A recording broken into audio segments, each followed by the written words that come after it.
कहानी की शुरुआत में हम देखते हैं अमेज़न का जंगल, जिसमें कंदामो नाम का एक गांव है। और ये है उस गांव में रहने वाली लड़की एनबो, जो जंगल में शिकार करने आई है। लेकिन शिकार करना तो दूर, एनबो को तो तीर तक चलाना नहीं आता। और जिस जाल को उसने जानवर को पकड़ने के लिए बिछाया था, उसमें वो खुद ही फंस जाती है। अब जब तक एनबो की मदद के लिए कोई और नहीं आता, तब तक देखते हैं कबीले में क्या हो रहा है। कहानी पूरी देखना, कहानी बहुत इंटरेस्टिंग होने वाली है। यह है इस कबीले का सरदार होरिंका, और ये उसकी बेटी जूमी। होरिंका जूमी को कहता है, हालात दिन पर दिन बिगड़ते जा रहे हैं, जानवर मर रहे हैं, लोग मर रहे हैं, और जो बचे हैं वो बीमार पड़ रहे हैं, जिसमें मैं भी शामिल हूँ। और ये सब उस शराब के कारण है। ना जाने कल क्या होगा, इसलिए मैं तुम्हें इस कबीले का मुखिया बना देना चाहता हूँ। लेकिन जूमी कहती है, मैं कैसे इस शराब को खत्म कर सकूंगी। होरिंका कहता है, वो तो मैं भी नहीं जानता, लेकिन तुम कोशिश करती रहना। और अपने माँ बाप की जिद पूरी करने के लिए जूमी मुखिया बनने के लिए मान जाती है। चलो अब एनबो को भी देख लेते हैं वो क्या कर रही है। अच्छा, तो ये अभी तक लटकी हुई है। एनबो रस्सी को काटने के लिए तीर का इस्तेमाल करती है, लेकिन निशाना चूक जाता है और तभी एटोक वहां आ जाता है। ये कबीले का महान शिकारी और रक्षक है। एनबो कहती है, मुझे जल्दी नीचे उतारो, नहीं तो मैं अपनी बहन जूमी के राज्याभिषेक में जाने के लिए लेट हो जाऊंगी। एटोक एनबो का मजाक उड़ाते हुए कहता है, वो तुम्हारी बहन नहीं है, तुम्हें सिर्फ गोद लिया था। एनबो कहती है, अपनी बकवास बंद करो और मुझे नीचे उतारो। एटोक कहता है कि अपने आप अपनी मदद करो। इतना कहकर वो एनबो के पास चाकू रख देता है और वहां से चला जाता है। एनबो चाकू तक पहुंचने की कोशिश करती है और तभी वहां ये दो जानवर आ जाते हैं, जिन्हें देखकर एनबो डर जाती है। वो कहते हैं, डरो मत, हम तुम्हारे रूहानी फरिश्ते हैं, डिलो और वाका। एनबो को लगता है ये सब उसका वहम है, इसलिए वो उनसे कहती है कि अगर तुम सच में हो तो मुझे नीचे उतारो। और वो दोनों उसको नीचे उतारते हैं। एनबो को यकीन हो जाता है कि वो सच में है। वो उन दोनों को कहती है, जब मैं तुम्हें बुलाऊं तब सबके सामने आना, मैं लोगों को सरप्राइज दूंगी। इसके बाद एनबो जूमी के राज्याभिषेक में पहुंचती है और जूमी को कहती है, मैं तुम्हारे लिए एक तोहफा लाई हूँ। जैसा कि सब जानते हैं, शराब के कारण रूहानी फरिश्ते गायब हो गए थे, लेकिन मैं उन्हें वापस ले आई हूँ। लेकिन जैसे ही एनबो ये बात बोलती है, शराब फरिश्तों की तरफ बढ़ने लगता है, जिसके कारण वो दोनों डरकर वापस जंगल में भाग जाते हैं। और बेचारी एनबो का कोई यकीन नहीं करता, सब हंसने लगते हैं। एनबो रोती हुई जंगल में आ जाती है, तभी फरिश्ते वहां आ जाते हैं। एनबो कहती है, अब क्या लस्सी लेने आए हो यहाँ पर, सबके सामने मेरी इज्जत का फलूदा बना दिया तुमने। फरिश्ते कहते हैं, एड़ी कही की तुझे इज्जत की पड़ी है, उधर हम याकूना की शराब से मरते मरते बचे हैं। एनबो कहती है, याकूना कौन, वो जंगल का राक्षस। फरिश्ते कहते हैं, हाँ, हिली हुई वही राक्षस जिसने जंगल को शराब दिया था। लेकिन तुम उस शराब को हमेशा के लिए खत्म कर सकती हो, बस तुम्हें जंगल की गहराइयों में जाना होगा। वहां एक पेड़ है, उसकी जड़ की मदद से शराब खत्म हो सकता है। एनबो कहती है, बताओ मुझे, कहाँ है वो जड़। फरिश्ते कहते हैं, हमें क्या पता। एनबो कहती है, तो तुम्हें क्या पता कद्दू। इस पर फरिश्ते कहते हैं, तमीज से बात कर सब्जी, हम फरिश्ते हैं, कोई घसियारे नहीं है। अब सुन, तुझे मोटेलो माँ से मिलना होगा, जो उस जड़ तक पहुंचने में तेरी मदद कर सकती है। एनबो कहती है, ठीक है, मुझे जूमी को बताना होगा। इसके बाद वो जूमी को कहती है, मुझे जंगल की गहराइयों में जाना होगा, रूहानी फरिश्ते शराब खत्म करने में मेरी मदद कर रहे हैं। लेकिन जूमी कहती है, तू जवानी में सटिया गई है, रूहानी फरिश्ते नहीं होते, तू कहीं नहीं जा रही, अब जाके सो जा। जिसके बाद एनबो जूमी की माँ के पास आती है। एनबो की माँ की मौत के बाद इसने ही एनबो को पाला है। एनबो सब कुछ उन्हें बता देती है, जिसके बाद वो एनबो को कहती है, अब समय आ गया जब मैं तुम्हें सच बता दूं। तुम मुझे ऐसे ही नहीं मिली, तुम्हारी माँ मेरे सपने में आई थी और उसने मुझे बताया कि तुम मुझे कहाँ मिलोगी। तुम्हारी माँ बहुत अच्छी शिकारी थी और वो रूहानी फरिश्तों को भी देख सकती थी। तुम्हारी माँ ने कहा था कि मैं तुम्हें ये कहानी तब सुनाऊं जब तुम्हें फरिश्ते दिखे। इनको कहती है, मुझे फरिश्ते तो दिखे, लेकिन वो थोड़े एड़े हैं। यूनी कहती है, एड़े वो नहीं, एड़ी तू है। फरिश्ते बहुत शातिर होते हैं, अगर वही सब कुछ कर लेंगे तो फिर तुम क्या सीखोगी। वो तुम्हें अपने आप पर यकीन करना सिखाते हैं। इसके बाद वो दोनों सो जाते हैं। तभी वहां पे शराब का एक साया दिखता है। अगली सुबह एनबो दौड़ती हुई जूमी के पास आती है और जूमी को कहती है, तूने मुझे एड़ी कहा था ना, अब माँ के पास चल, वो तुझे सब कुछ सच सच बता देंगी। वो दोनों माँ के पास आती हैं, लेकिन उनकी माँ अब इस दुनिया में नहीं रही। रात को हमने जिस शराब का साया देखा था, उसी ने उनकी जान ली है। तभी एटोक वहां आ जाता है और कहता है, ये सब तुम्हारी वजह से हुआ है एनबो, ना तुम फरिश्तों की बात करती ना ये होता। एनबो कहती है, चुप कर ढक्कन, तुझे कुछ पता तो होता नहीं है, कुत्ते की तरह क्यों भौंकता है फिर तू। इतना क्या कर, एनबो वहां से भाग जाती है। एटोक कहता है, मुझे कुत्ता बोला। जूमी कहती, ठीक तो बोला, तेरी शक्ल ही कुत्ते जैसी है। एटोक कहता है, अच्छा अगर ऐसी बात है ना, तो अब मैं एनबो को कुत्ते की तरह काट कर दिखाता हूँ। जूमी कहती है, चुप रहो। एटोक कहता है, तुम्हें समझ क्यों नहीं आ रहा, एनबो श्रापित है। उसकी माँ जिससे प्यार करती थी वो भी बुरी आत्मा था, इसलिए एनबो भी वैसी ही है। अब मुझे उसके पीछे जाने दो ताकि मैं उस शराब को खत्म कर दूं। जूमी उसे रुकने का हुक्म देती है, लेकिन एटोक कहता है, चल चल अपना काम कर। और इतना कहकर वो एनबो के पीछे चला जाता है। एनबो एक पेड़ के पास आकर रोने लगती है। ये वो पेड़ है जहाँ पर जूमी की माँ को एनबो मिली थी। तभी वहां पर एक कछुआ आता है। एनबो समझ जाती है ये मोटेलो माँ का दूत है। एनबो उन्हें ढूंढने के लिए निकल पड़ती है और एक बार फिर एनबो को रूहानी फरिश्ते मिलते हैं। एनबो रोते हुए कहती है, कूनी माँ मर गई। इसके बाद तीनों मिलकर कूनी की आत्मा की शांति के लिए प्रार्थना करते हैं और इधर कूनी का अंतिम संस्कार कर दिया जाता है। जिसके बाद जूमी अपने डैड से कहती है, मैं मुखिया हूं या दुखिया।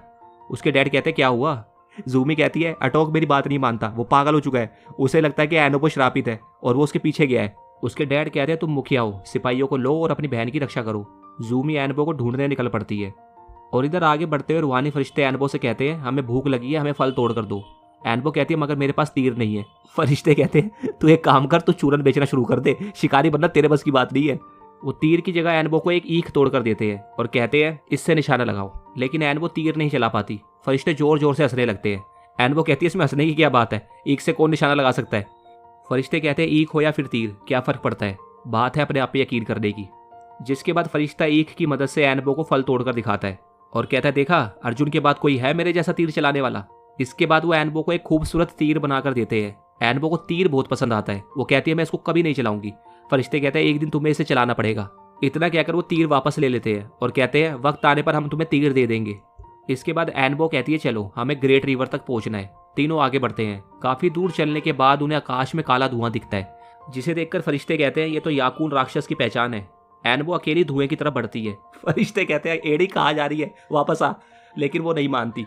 जिसके बाद वो देखती है कि सामने बहुत बड़ी बड़ी मशीनें हैं, यहाँ खुदाई का काम चल रहा था। तभी उसकी नजर एक आदमी पर पड़ती है। वो एनोबो को देखता है और उसकी आंखें लाल हो जाती है, जिन्हें देखकर एनोबो बेहोश होने लगती है। लेकिन तभी फरिश्ता एनोबो को बचा लेता है। जिसके बाद वो आदमी अपनी काली शक्तियों से उन पर हमला कर देता है। वो तीनों अपनी जान बचाकर भागते हैं, लेकिन अचानक वो शक्तियां रुक जाती है। एनोबो कहती है नदी के आते ही वो रुक क्यों गए। फरिश्ते कहते हैं तू बार बार हमसे क्यों पूछती है, तेरे भेजे में भेजा नहीं है क्या।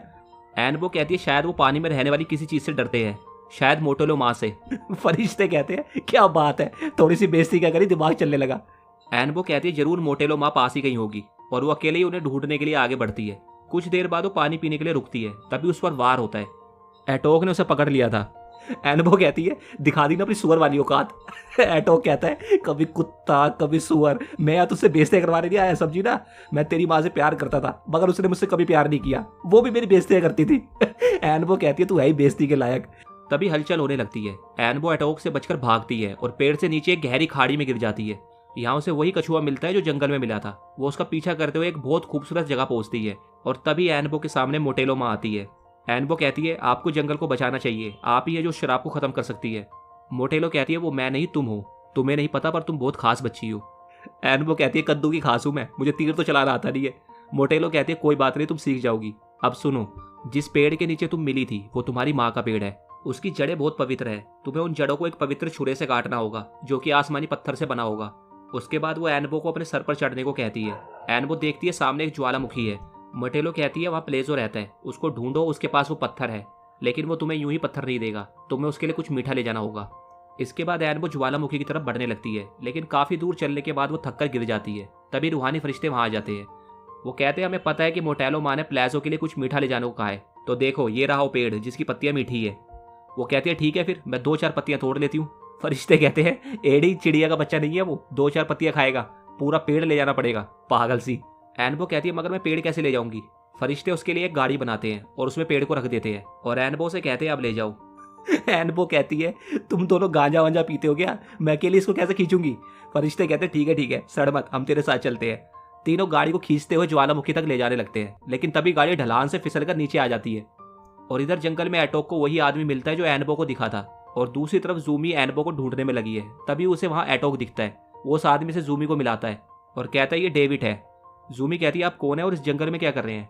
डेविड कहता है मैं एक बोटनिस्ट हूँ, मैं पौधों पर रिसर्च करता हूँ ताकि उनसे दवाइयाँ बनाई जा सके। डेविड जूमी को एक दवाई दिखाता है और कहता है ये दवाई तुम्हारे डैड को बचा सकती है।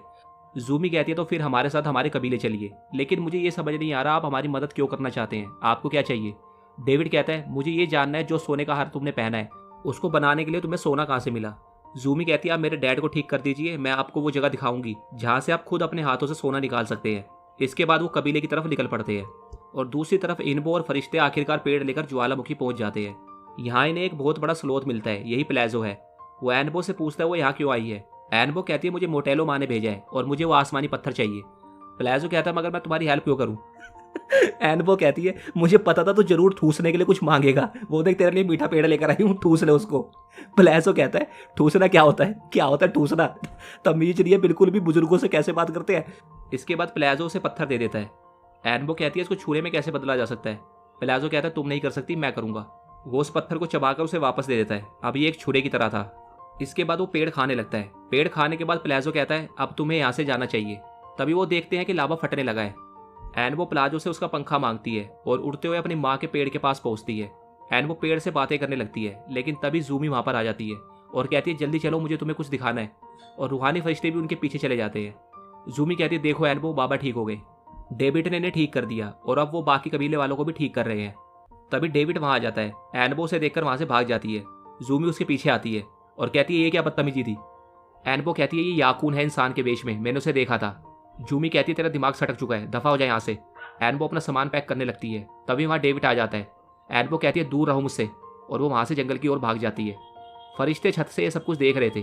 तभी फरिश्ते एक चश्मा नीचे गिरा देते हैं। उसे देखकर डेविड का चेहरा शैतानी रूप ले लेता है। तभी अंदर एटोक आ जाता है और कहता है तो तू याकून है। याकून कहता है वाह गधे, क्या बात कही है तूने, तू तो बहुत समझदार है। एटोक कहता है कभी कुत्ता, कभी सुअर, कभी गधा, इतनी बेइज्जती मेरी कभी नहीं हुई, आज या तो तू मरेगा या मैं। याकून कहता है ठीक है फिर तू ही मरेगा। एटोक डरकर वहां से भाग जाता है और भागते हुए जंगल में एनबो के पास आता है और कहता है एनबो तुम श्रापित नहीं हो, मैंने अभी याकून को देखा। तभी फरिश्ते वहां जाते हैं। एटोक कहता है ये क्या चीज है। फरिश्ते कहते हैं उल्लू के पट्टे। हम रूहानी फरिश्ते हैं। एटोक सोचता है ये मेरी इतनी बेइज्जती किस बात पे कर रहे हैं। इसके बाद एटोक एनबो से माफी मांगता है। एनबो एटोक को माफ कर देती है। और इधर याकून जूमी से कहता है मुझे बताओ सोना कहाँ है। लेकिन उसके डैड कहते हैं चल चल अपना काम कर। यह सुनकर याकून गुस्से से भर जाता है और वो जूमी और उसके डैड को अपने वश में कर लेता है। इधर एनबो और एटोक मिलकर पेड़ की जड़ में उस छुरे को गाड़ देते हैं। पेड़ से एक सुनहरी रोशनी निकलती है और सामने एनबो की माँ आती है। दोनों माँ बेटी आपस में गले मिलते हैं। जिसके बाद वो एनबो से पूछती है वो सोने की नोक वाला तीर कहाँ है। फरिश्ते कहते हैं वो हमारे पास है। फरिश्ते कहते हैं हमें नहीं पता हमने ये क्यों बनाया। एनबो की माँ कहती है क्योंकि मैंने ही चुपके से तुम्हारे कान में इस तीर को बनाने के लिए कहा था। उसके बाद वो तीर एनबो की माँ को दे देते हैं। उस तीर से एक जबरदस्त रोशनी निकलती है और फिर वो वापस उस तीर को दे देती है और कहती है अब ये पूरी तरह से तैयार है। तभी उन्हें मशीनों की आवाज आने लगती है जो उसी तरफ आ रही थी। एनबो की माँ एटोक से कहती है तेरी शक्ल दरियाई घोड़े जैसी हो गई है। एटोक कुछ नहीं बोलता। वो आगे कहती है एनबो को सब कुछ सच बता देना, उसको पता होना चाहिए। इसके बाद वो सबको अपने पीछे आने को कहती है। और इधर यूमी याकून के वश में होकर गांव वालों से कहती है डेविड ने दवाई देकर जो हम लोगों की रक्षा करी है उसका एहसान हम उन्हें हजारों गुना सोना देकर करेंगे। जल्दी यहाँ पर मशीनें आने वाली है जो सोना पाने के लिए खुदाई करेंगी और तुम सब लोग इस काम में उनकी मदद करोगे। अब झुको इनके सामने। सब मजबूरन झुक जाते हैं। इधर मशीनों को रोकने के लिए एनबो की माँ उन पर हमला कर देती है और इसके बाद वो याकून के पास आती है और याकून को विल नाम से बुलाती है। याकून कहता है मुझे इस नाम से मत बुलाओ। एनबो की माँ कहती है क्यों, सच सुनने की हिम्मत नहीं है। कई सालों पहले मैंने ही तुम्हारी जान बचाई थी और इस कबीले में लेकर आई थी, लेकिन कुछ लोगों को विल पसंद नहीं था। इसी दौरान एटोक कहता है ये सच बात है क्योंकि जलने वालों की लिस्ट में मैं सबसे ऊपर था, क्योंकि मैं तुम्हारी माँ को पाना चाहता था लेकिन वो विल से प्यार करती थी। मैंने खबर फैला दी कि विल ने तुम्हारी माँ को शराब दिया है। मैं जलन में पागल हो गया था। सब लोग तुम्हारी माँ और विल के खिलाफ हो गए। आगे एनबो की माँ कहती है लेकिन मुझे इस जंगल के फरिश्तों ने बचाया, लेकिन याकून से विल नहीं बच सका, उसने उस पर कब्जा कर लिया। विली एनबो का बाप है। इन सब बातों से याकून गुस्से से भर जाता है और अपना असली रूप ले लेता है। एनबो की माँ कहती है अब तुम्हारा अंत आ गया याकून। याकून कहता है तू मारेगी मुझे। एनबो की माँ कहती है मैं नहीं, मेरी बच्ची एनबो मारेगी। याकून कहता है वो बच्ची है, अच्छा मजाक था। इसके बाद वो जूमी को उठाकर अपने साथ ले जाता है। एनबो अपने साथियों के साथ जूमी को बचाने जाती है। फरिश्ते उसे तीर देते हैं और याकून को मारने को कहते हैं। एनबो याकून पर वार करने वाली होती है। तभी उसकी माँ वहाँ आ जाती है और कहती है तुम्हें सिर्फ अपने आप पर विश्वास होना चाहिए, अब तुम पूरी तरह तैयार हो। एनबो पूरे फोकस के साथ याकून पर तीर चलाती है और तीर सीधा याकून की छाती में लगता है। उसके बाद वो सब जूमी को मशीन से कूदने को बोलते हैं। जूमी कूद जाती है और एटोक उसे कैच कर लेता है। दोनों बहरें गले मिलती है। तभी सामने से एक आदमी आता हुआ दिखता है। एनबो कहती है ये कौन है। एनबो की माँ कहती है वो विल है, तुम्हारे डैड। विल अपनी बेटी से मिलकर काफी खुश होते हैं। तभी फरिश्ते विल को एक चश्मा देते हैं। ये विल का ही चश्मा था जो बहुत सालों पहले खो गया था। विल कहता है अब हमें जाना होगा अपनी दुनिया में। तभी एटोक उनके बीच में आता है और कहता है अगर तुम चाहो तो मैं तुम्हारी बेटी को पाल सकता हूँ, बिल्कुल अपनी बेटी की तरह। विल कहता है वैसे मुझे तेरी ऊँट जैसी शक्ल कभी पसंद नहीं थी, लेकिन अब तू सुधर गया है, इसलिए एनबो को तू ही पालेगा। इसके बाद एनबो के माँ बाप एनबो को प्यार देकर पेड़ के अंदर हमेशा के लिए विलीन हो जाते हैं और इस तरह श्राप का अंत होता है और सब खुशी खुशी रहने लगते हैं।